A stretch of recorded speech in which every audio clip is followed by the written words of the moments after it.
Alright, this is a speech for Adil Kareem. Here's three people. Alright. Alright, my speech is about the advancement of computers in the last generation to two generations of people, and how computers have developed through history into changing from something that was just a big block of well, it looked like a big block of Legos, and now they're in all shapes and sizes to where you could just carry them around in your back, not necessarily your back pocket, but just in a book bag or something, and walk around with it.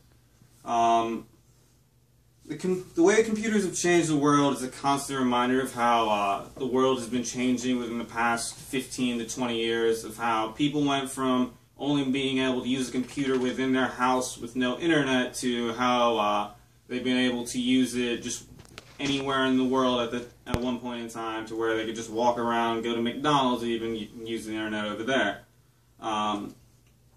There's a constant cycle of change within the computer industry that happens to be just a big type of pattern that changes within each 10 years, with one big change emphasizing a certain aspect of how computers develop through all that time.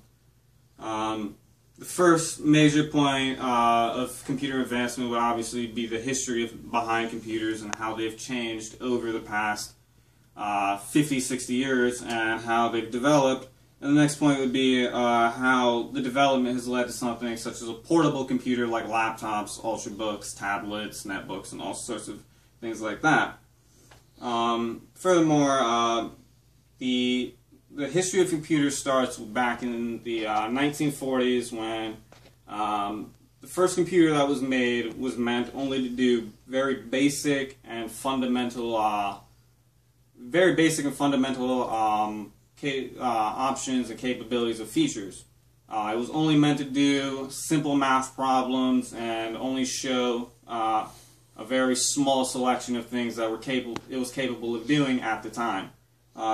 The 1950s brought these computers into commercial environments such as the stock market and other sorts of businesses that could use those capabilities and do things of that nature all the time.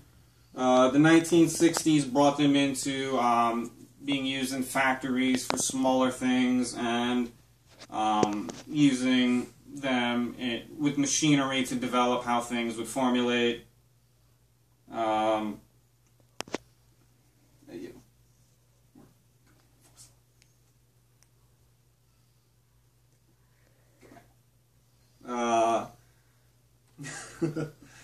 Having technical difficulties, but the 1970s brought about the mini computer.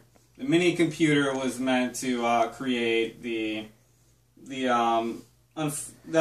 create more of a computer based in a commercial environment. So smaller businesses could use them for just dealing with daily business. And then the 80s brought about where computers could be owned by individual people at the time, to where they wouldn't have to worry about keeping all their stuff, their records and personal files outside of their own type of family, their own environment, to where they could just contain all the information and keep it locked up to where they wanted it. The 90s brought about where computers first started to begin to be connected with each other, with the internet becoming very popular, with everyone buying a new type of computer, which was a desktop at the time, to just get all the basic type of information.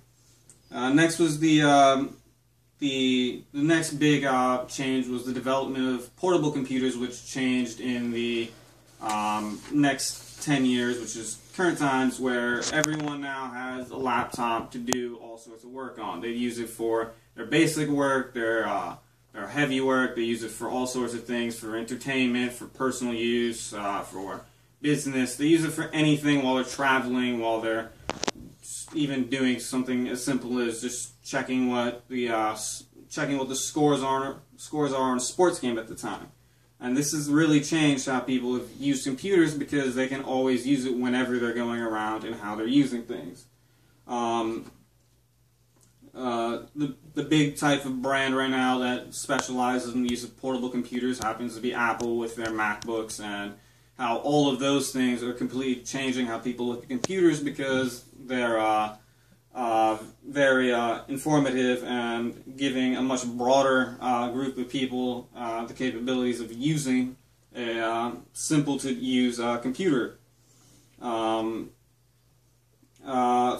the end, though, the first and most important part of computers that were developed were in the 1940s, stemming from how they were changed from very select usage to the current times where computers themselves are spread everywhere and used for everything. The next thing would be how computers are the most important part of daily life to most people now, with them constantly using something on the go, and constantly how they're in use with brands such as Apple and Dell and HP developing these. In the end, though, technology is only so much fun, but we can drown in our own technology. The fog of information can drive out knowledge that was given in the world today.